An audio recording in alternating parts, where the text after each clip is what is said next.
Well, here we are again. It is Friday, June 19th, 2026, and this is the weekly video. We talk about every week, we go back and we take a look at some of the auction results, things that sold in the last week or so since the last time around, and we talk about sales that are coming up. This week, we're going to go over some results, but it's going to be a lot of sort of reminders and refreshers on sales that are closing. Because as I said last week, there are a lot of auctions closing for some reason in the last week of June. They are everywhere. They're in the north, they're in the south, they're over in the UK, and it's easy to forget. You see something that you like, and then you go, "Oh yeah, I forgot about that," or "I didn't bookmark it," or something. So this is going to be sort of a review, and also later on today we have a video that we're putting together for the Masan sale that's coming up in a week.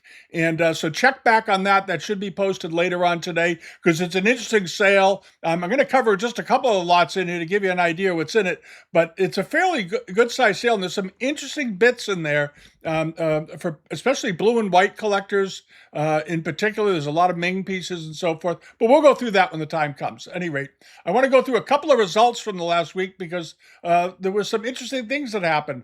And we're going to start with this. This was that flambe glazed Qinlong marked vase that we talked about a few weeks ago and last week because I just thought it was so wonderful. And every time I looked at it, I kept raising what I thought it would bring. And last time around, I think it was maybe 20 or 30,000 or something. Well, it went over that. This thing caught fire.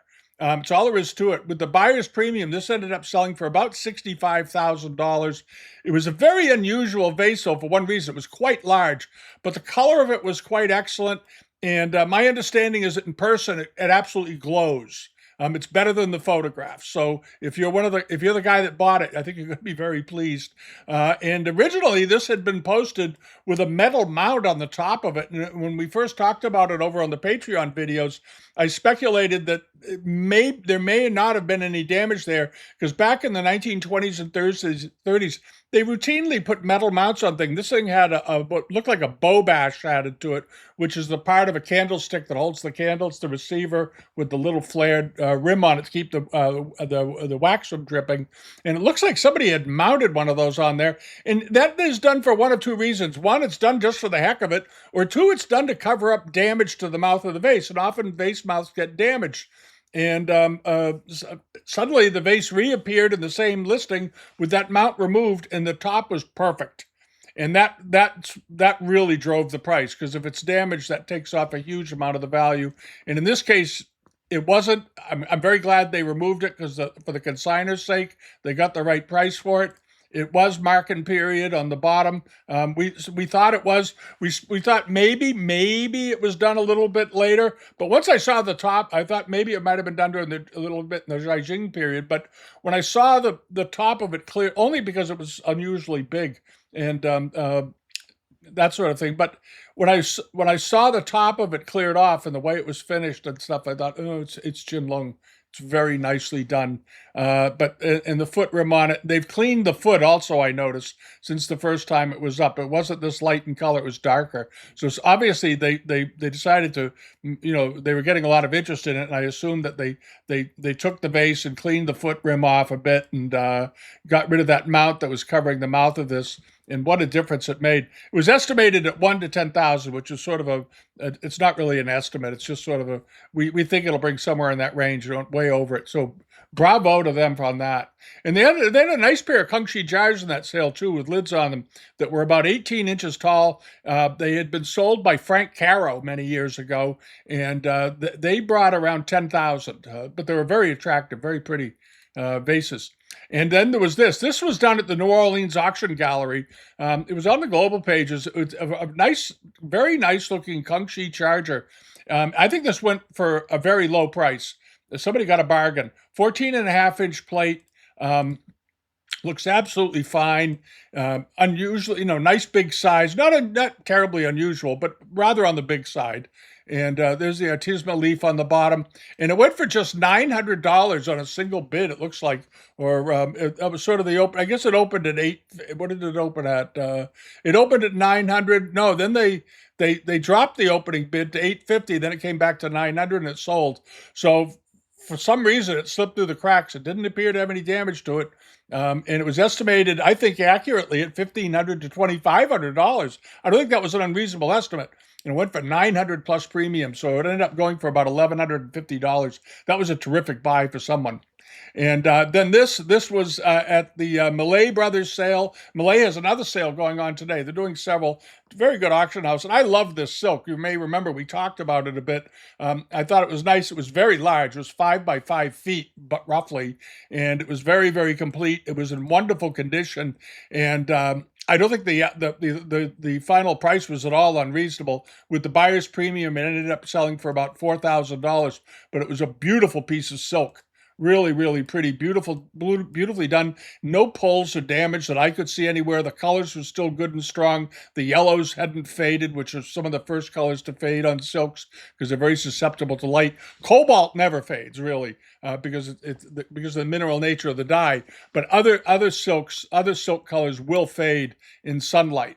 And it's very important you don't ever hang them, where they get any direct sunlight at all, because over time it will fade the heck out of them. But anyway, this sold for $3,250 plus premium. So, like I said, around $4,100 for that. Beautiful piece of work. And then this painting. I like this painting a lot. I talked about it on the Patreon thing. I don't think I mentioned it over here. And it's a Ming style. They're calling it Ming style, and they felt that it was probably done during the 19th century. And it was done at least during the 19th century. But I think aesthetically, it was extremely attractive. It was beautifully framed and wonderfully matted. It had very, very good color and was in beautiful condition. And this was a fairly good sized painting. It was 47 inches high by 18 inches wide. And that was the site size. The overall size of it was 58 by 28 inches, including the frame. So that's a good big picture. And of course, you're going to get it shipped unless you live near there. But I think it was just a wonderful, wonderful painting, very classically painted, very much in the Ming style too. So I liked that a lot. And that was sort of it. There were some other sales that went through, but there wasn't anything really too much to talk about. But I want to get into some of the sales that are coming up. Because people like to hear prices. It's a good way to keep track, but they also want to know what's going to become available in the next few days. And we're going to go through those right now. The first one up is the Freeman sale, because we talked about that weeks ago when it first appeared. It's a good looking auction. They've got some very nice blue and white pieces in here. I know a lot of you have been to the site to take a look at it. And if you decide to bid through their site, you save some money on the commissions, of course. I always say that, I know, but it's true.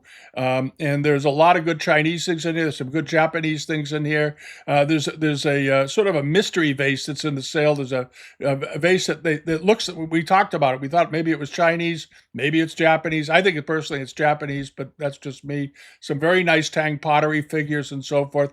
But do check it out. If you haven't so far, or if you've forgotten about it, go back.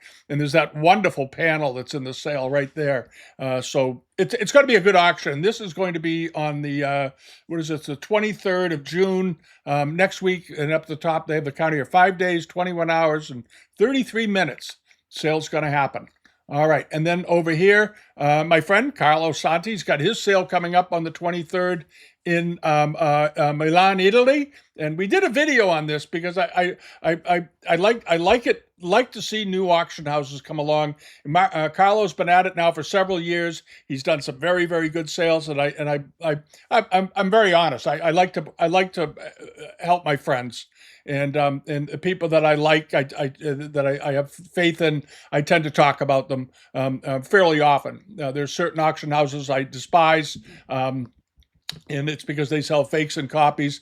And in the United States, there are a number of good auction houses that do a good job and are straightforward and honest in their representation. And the same thing in Europe. There are a number of good auction houses in Europe, of course, in England and France and so forth. Up in the Netherlands, there's some good ones. But it's just how I do it, I guess. I don't know. I don't need to apologize for it. Maybe it's a little shameless of me. I don't know. Tell me what you think. At any rate, this sale is coming up. There's some awfully nice things in it. There's this big pair of vases. If you want to know more about the sale, go back and look at the video we did on it a couple of weeks ago. It's a two-part sale on the 23rd. The higher end things are sort of in the morning, and then the more decorative things under typically under $5 or $10,000 and downward are in the afternoon sale. And they're all very good things. So don't feel uncomfortable. And I did, just so you know, a couple of people have asked me about shipping out of Italy. Carlo told me, because I asked him about it, and he let me know that he has a shipper over there that he could work with very, very well. Apparently, everybody likes the person that they've got. They've got a number. You can pick who you want, but he's got one shipper in particular who they work with, who he's very comfortable with. There's no big language problems. They can get it done. So it shouldn't be too difficult getting things shipped. So if you're shipping into Europe or into the UK or into the US or somewhere, you should be in good shape. So that's that. Now, on to this. This is the Masan sale. We talked about it briefly last week. There's a lot of Ming pieces in here, and I'm going to go through it in a separate video, but there's a few pieces in here. If you don't watch the video I do on it, there's this. This is a really interestingly done, it appears to be a Yongshen example with the Yufen Yang Unmark on it. There's one just like it in the British Museum. And they're dating it to Yongshen period. It's very attractive. It's about 11 inches wide. This is not a big plate, but beautifully colored, wonderfully colored. And it's estimated, I think, fairly reasonably at 800 to 1,200 pounds, 480-pound opening bid. It's a nice looking thing. All right. And then there's this. There's a nice late Ming bottle vase. We've all seen these before. Wan Li period, estimated at 1,200 to 1,500 pounds, which is, I think, on the low end of what they typically bring, but that's where they put it. And it's got deer on it and so forth, and animals and Buddhist beads running down the neck, and a very unusually finely done mouth. I think that's quite attractive. So that's in the sale. And then there's this one of these humongous late Ming chargers. These are the ones that often have sort of kiln grit backs on them, these big chunks of kiln grit on it. Nice looking plate, though, well designed, good pattern to it. And it measures, usually they're around 20 inches wide. I'm seeing if they got the dimensions in here. There it is, 43 centimeters. So it's about 17 inches, 18 inches in width. It's a good sized plate, estimated at 500 to 800 pounds. And then this is interesting. If you're a Kendi buyer and you like Ming things and traditional wares, check this Kendi out. It's a miniature Kendi. And you don't see, you see things kind of small ones, but this is a very small one. It is only about 5 inches tall, 4 or 5 inches tall. So it's about that big. And usually Kendis, as you know, are 8 to 12 inches, 8 to 10 inches, 8 or 9 inches. They're up in that range. They're fairly good size, minimum 7 or 8 inches. And this one is very small. And it's, like I said, just about, no, it's 5 inches. It's not even 6 inches. It's not even quite 5 inches. It's 4 3/4 inches.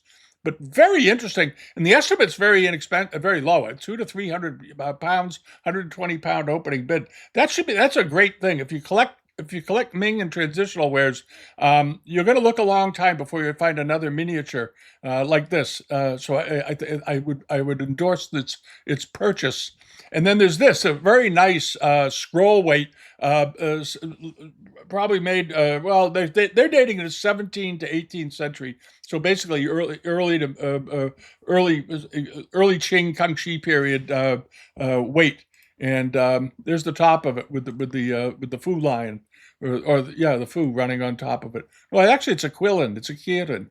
Very nicely done, though. I like that. And the cobalt on this is beautifully done. There's the bottom of it. Looks to be in very, very good shape. 200 to 300 pound estimate, 120 to open. So those are all good things. And then the last thing, there are a number of robes in the sale too, but this pair of panels caught my attention. They're coral ground, but they have gold thread on them. They're very, very nice. They're dragon panels. And these are fairly large. These are fairly tall. I think they're about 6 feet tall each. We'll double check on that. Hold on. 175 centimeters. That's just about 6 feet in length. Just a hair under 6 foot. It's about 5 foot 10 inches. That's close enough. A nice pair of panels. $400 to $600 pound estimate. 240-pound opening bid. Masan's does not push heavy estimates. All right. I suspect they'll bring more than that. But they are very, very attractive. And I think that if you're a silk buyer, you want to check these out. You may want to go after them. All right, and then and we'll get the video out on that later today. And then the Akiba sale. It's coming up on. It's coming up in 3 days, and they've got a bunch of things in here. If you haven't taken a look at it, they're down in Florida. The sale is coming up on the. It says on the 23rd here also. Again, the 23rd, the 23rd, the 23rd. Everybody's on the 23rd, and I'm going to just double check. They're on the. Oh, excuse me. Freeman's is on the 25th. Back up a minute. Freeman's is on the 25th, not the 23rd, because I remembered because I remember the Marco Polo sale was 2 days before, and it just occurred to me. The Freeman sale is next, I believe it's next Thursday. All right, now getting back over to this again. There's so much going on. It's great. This is the Akiba sale. There's stuff like this: Japanese iron abumi stirrups, and the estimate on them is very reasonable: $200 to $800 with a $100 opening bid. I saw another pair of them in another sale. I think they had the opening bid at $500. That's sort of pushing it. They typically sell these days. These stirrups will sell typically in the $400 to $600 range. But if you've always wanted to own a pair of them, they're very cool, and they're fairly good size. They look great on bookcases. So if you want a nice pair of Japanese, sort of, they call them samurai stirrups. They used to call them that. Here they are. There's a pair of them. And then there's this. There's a bunch of masks, no masks, theater masks in the sale. This one struck me particularly. I like this. It's the fox. I believe it certainly looks like a fox. And they're dating them all. They've dated them all as 19th to 20th century. And I looked at some of them. Boy, some of them look a little older than that. This one looks older than that. But no masks got a lot of wear because they were used. They were used in theater. If they were used in performances and stuff, they were used very often. But this is a nice one, and there are a bunch of no masks in the sale. So if you've been looking, wanting to collect them, I think this is I think this is the most interesting one. That's just me. But they have some one of the geishas, and they have some other demon figures and so forth. So go check that out. This is estimated at $1,000 to $3,000 with a $200 opening bid. We'll see if it gets there. I think it'll get up over 1,000. I don't know if it'll get to 3,000, but we'll see. You never know. It's very hard to predict prices these days. All right, and then there's this also in the sale. There are a bunch of Indian miniature paintings, Mughal art, and I don't know if some of you saw it. There was a sale this week of it was a pair of paintings brought. Mughal paintings bought $387,000 against. I'll pull it up here for a second, just for the fun of it. Where did it go? There it is. $387,500, and this was at Quinn's. Quinn's auctions down in Falls Church, Virginia. $387,000 plus the premium, so around. You're up around $460,000 or $70,000 for this pair of paintings. They were quite attractive, I will say. They were quite beautiful, and processional scenes are extremely unusual in Mughal paintings. And I think this is the one that drove the price. I think this one's very, very nice too. It's a gathering, but this one, there are paintings similar to this in the Metropolitan Museum's collection. If you go looking over at their collection of Mughal paintings, and some of them are official court wedding processions and that sort of thing. And I think this is I haven't looked into this particular scene too much, but I think it's from that school done during the 18th century, and it got a lot of attention. Obviously, it had 46 people watching it. And they were estimated just $400 to $600, which is very low, obviously. So again, estimates mean nothing, so you can pretty much ignore them most of the time. All right, now back to Akiba. There's a bunch of Tibetan tankers. This one caught my eye, though. It's pretty interesting. It's an astrological chart scroll painting, which you don't see very often. Because not everybody had these. These weren't for general prayer and worship by the public. These were for more for, I guess, technically scientific use, as they would say. I don't think there's any scientific foundation to astrology, but that's just me. All right, but here are all the figures. The colors are interesting, and it's very nicely done. And the estimate, I think, is fairly reasonable, $1,000 to $2,000. This is a pretty rare bird.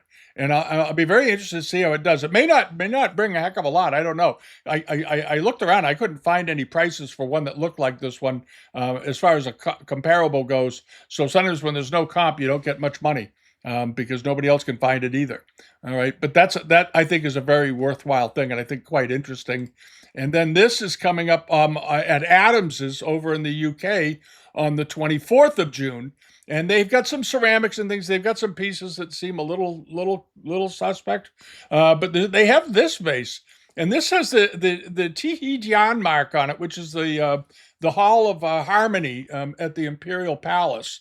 I don't think this was there. I think somebody just put it on there back in the day, and they're dating it to 19th century. And I looked at it; it might be a late 18th century one too. There's the bottom of it, and the way the foot is shaped and so forth. The mark is done in black, and the hall itself in the Imperial City was built in the 15th or middle of the early part of the 15th century or so, and you occasionally find porcelains with that mark on it, but not often. Not often. So this is sort of a rare collectible bird. It's not a big vase. It's only about 6 inches or 5 inches tall. It's fairly small. It was like 14 centimeters or something.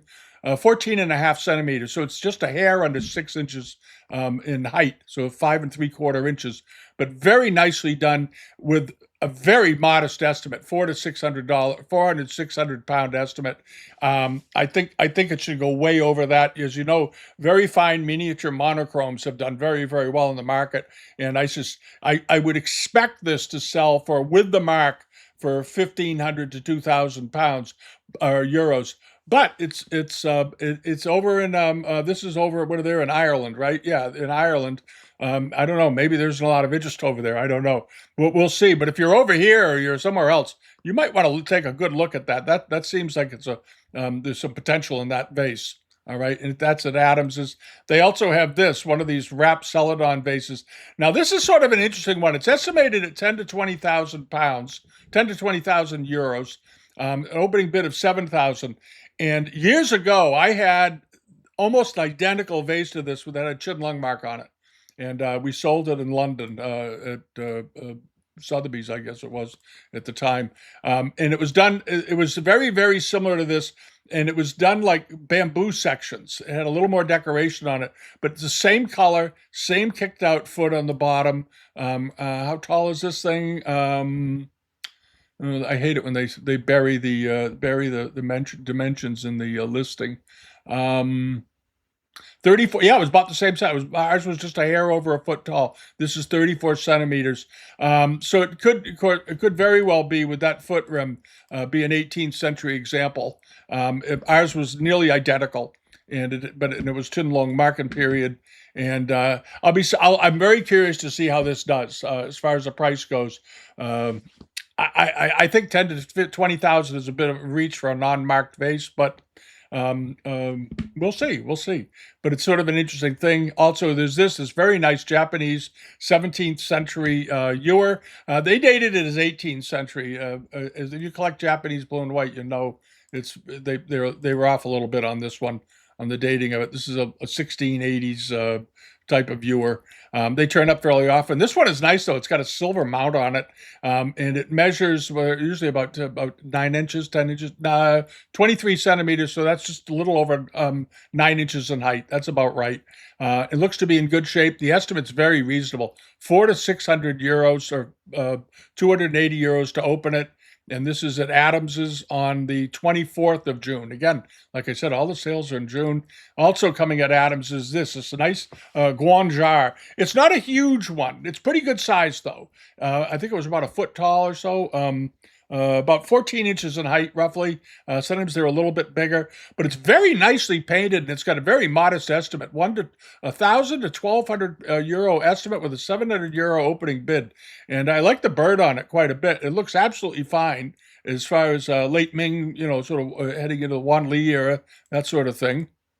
And you've seen these before, but the landscape scene on it of the pheasants and so forth. There's old newspaper stuck on the bottom. But the paste and everything on it looks absolutely fine as late Ming.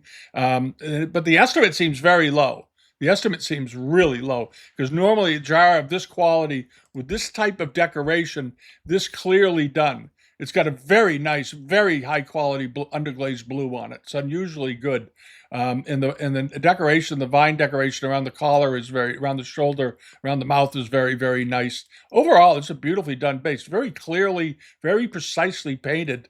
I don't quite understand the 1,000 to 1,200 euro estimate. I would think this would be estimated at 3 to 5,000 euros. Maybe call them, get a hold of them, and ask them, "Is this thing been restored or something?" Because I don't see any restoration on it, but maybe it has been. I don't know. If it hasn't been, that's a heck of a modest estimate. And then this is coming up at this is Topwell's, right? Yeah, Topwell's has got a sale on the 21st, right? 21st. And they've got some nice Chinese things. They have this in the sale though. It's got no bids on it. It's got 41 people watching it. $1,000 to $2,000 estimate.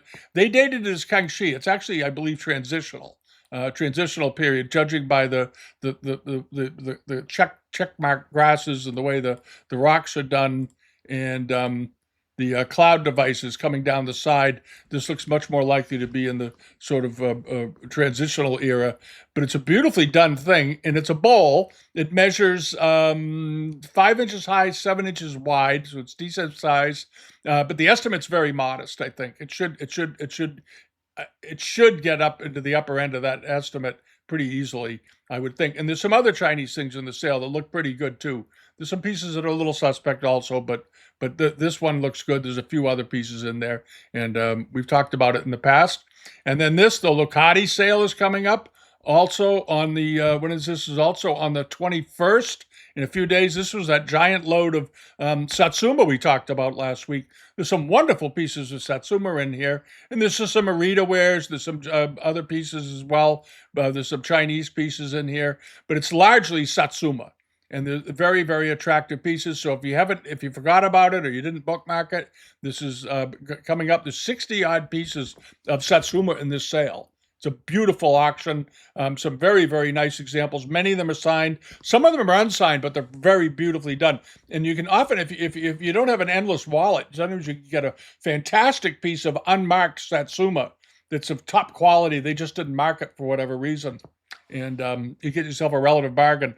But there's some very nice examples in this sale coming up. So do check that out. This is Locati. They're in the United States. It starts on Sunday, I believe, is the sale date, right? Yeah, it's Sunday. So check that out. And if you've forgotten about it.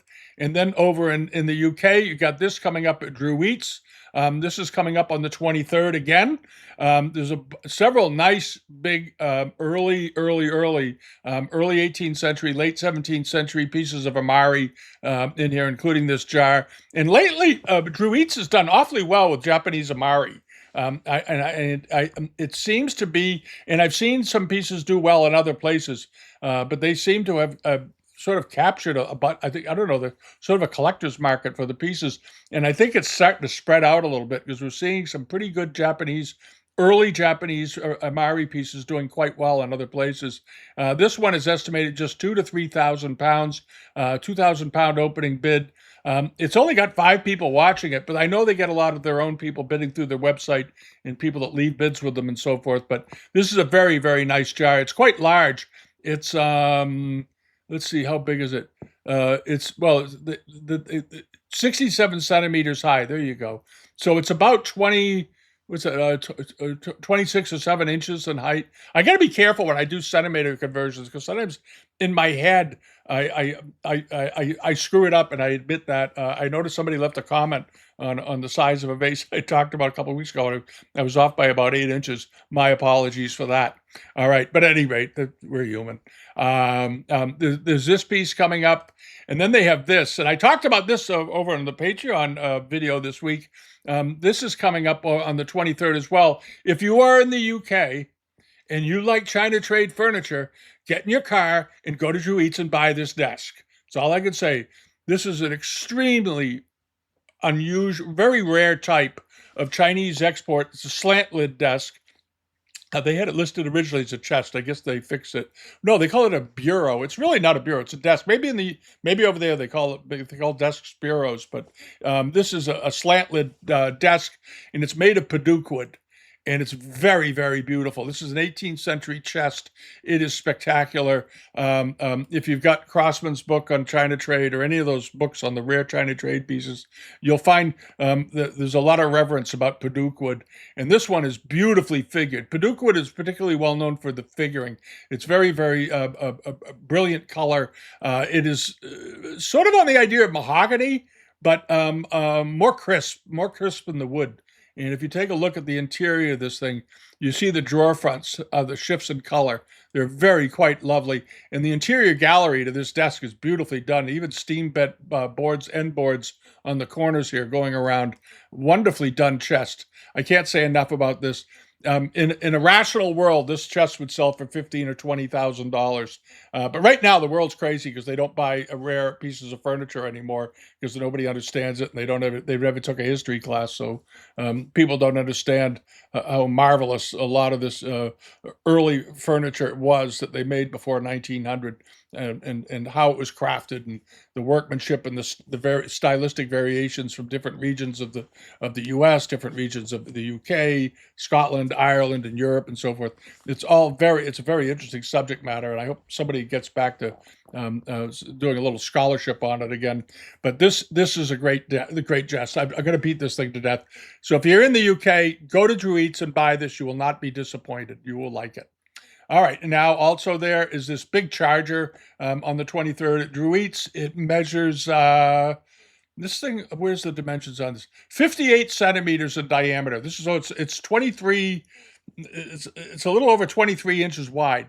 This is a big piece of 18th century or 17th century Mari. Beautifully done. The gilding looks good on it. I don't see any damage to it. You might want to double check for hairlines. There's the back of it. Looks very, very good. And it's got this terrific late 19th century hanging mount on it. That's what that's for. If you've ever seen these, there's a hook right there at the top, right up in here, so they could affix it onto a wall. And that's a spectacular piece. Now the estimate is 1,500 to 2,500 euros or pounds. Is it worth it? Yeah, it's worth it. This is a very, very big plate. It's a very early plate. It's beautiful, and I think it would be a terrific thing to buy. If it was in the U.S., I wasn't going to have to ship it. I'd probably bid on it. I don't want to ship a big plate from the UK to the US. But if you want to, go ahead and do it. But if you're in the UK, by all means, or Ireland or Scotland, get this thing. It's a beautiful piece of work. And then coming up, this is at Material Culture, right? Material Culture's got their sale coming up on the 23rd also. Like I said, there's so many sales taking place in a two or 3 day period. It's nuts. There's this very nice 12 season cup set, Valentine glazed, and there's some other very good pieces in the sale as well. So you want to check that out. Like I said, it's coming up in a couple of days. What is this, on Monday, I guess, or Tuesday next week, on the 23rd, whenever the 23rd is. But do check that out. Do check out this sale. They got some nice things in it. And then this, last but not least, you may remember a few weeks ago, they had that terrific China trade sale at Michael Grogan's in Boston. And they had one of these orders. They had the Order of Cincinnati plate that brought right now, I think it's the record price for one, came in at $130,000, all said and done. A platter turned up now, and this is at Bonham's on the 23rd also. And this is not in a porcelain sale, so if you didn't see it, don't feel bad about it. It's in a sale to do with history, the George Washington ephemera and collectibles and so forth. This is the only piece of porcelain in that auction on the 23rd. It's about, I forget what they called it, Washington and his, it's the George Washington collection. There's a bunch of documents, all kinds of interesting things if you're interested in American history. But they have this platter. And I'll be really interested. I've got it bookmarked. I'm dying to see what this thing is going to bring. It's not a huge one. It's only 10 and a half inches in diameter. So it's not much different in size than the one that sold at Grogan's. It's just a different shape. And I'll be very interested to see how this plate does. I would hope it would bring roughly the same. It should. Unless something's very, very wrong with it. The decoration on it looks pretty good. They didn't provide a lot of, well, it's pretty good photo. Okay, that's okay. It looks like it's in nice condition. In general, I don't see any damage to the rim. The cobalt decoration looks fine. The center decoration looks fine. The eagle's all intact and all that. So we'll see. We'll see. But it's when it rains, it pours, I guess, is what's going on. Because, like I said, you don't see these very often, and there's been 2 in 2 months turn up. So we'll see how it does. I hope it does very, very well for them. It's a rare thing, and it's a very important thing as part of the sort of material culture of the American Revolution and how we all got to where we are today, getting to live in this terrific country. So that's it for sort of the week. We'll be looking to see what's coming up next week and so forth. And there's nothing else really to say. That's it. There's a whole lot of auctions taking place in the next week or so. Lots of opportunities to buy Japanese things and Chinese things, silks, Tonkas, you name it. It's all on offer in the next 5 days, 6 days. And then I suspect it'll quiet down a little bit. There's a couple of good sales coming up in the month of July that I'm aware of. And we'll be talking more about those as we move ahead. But that's about it. All right. Thanks for watching. Leave a comment, subscribe if you haven't so far. Join us over on Patreon. Check out the weekly newsletter. We still do, by the way, some of you may not know it. We still put stuff on the weekly newsletter page, even though we've given up completely on eBay. Here's a little quick rant. I went back over and took a look. I haven't looked at eBay listings in probably 2 months, 3 months, because the offerings over there have gotten so bad. And it used to be when we ran our search modules on eBay each week, we could come up, originally when we first started the newsletter, we could come up with somewhere between 700 or 800 and 1,200 pretty good things every week because there were some very good sellers on there. They've all left. Every last one of them is gone, pretty much. But you could pick from a pool of 700 or 800 pretty good listings on there. I checked it this week. I ran the modules on it. I ran the searches on it. 170 items turned up, and nearly all of them were fakes. That tells you where that website has gone. It's very, very unfortunate, but that's the way it is. So the newsletter page that used to host all those items over on the Bidamount website, each week we put up an article. We put up a new article about things. I know many of you use it still because we've got, I think, 4,000 or 5,000 subscribers still over there. And every week we put up an interesting article, and there's a few lots that are show up on the page at the bottom that are things that are on Live Auctioneers and so forth. But it's really just to put up a post, an article, a story that you might find interesting. Last week we've done them on Korean ceramics. We've done and we find them around the internet. We find them at the Metropolitan Museum. We find them at institutions overseas and so forth. Sometimes we convert articles out of PDF files into documents so we can post them, things like that. But we always try to find something interesting and worthwhile reading. We did several on China trade paintings over the last few months. Many of you read and seem to like. So check out the newsletter page on Bidamount each week and subscribe over there if you haven't yet. It's free subscription. You just put your email address in and you get a note when actually you get an email when the weekly video comes out and when that page is updated on Friday. It's pretty convenient.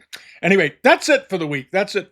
Thanks for watching. I appreciate all of you, and we'll see you next time. See you later on today with the Masan video. Okay, bye-bye.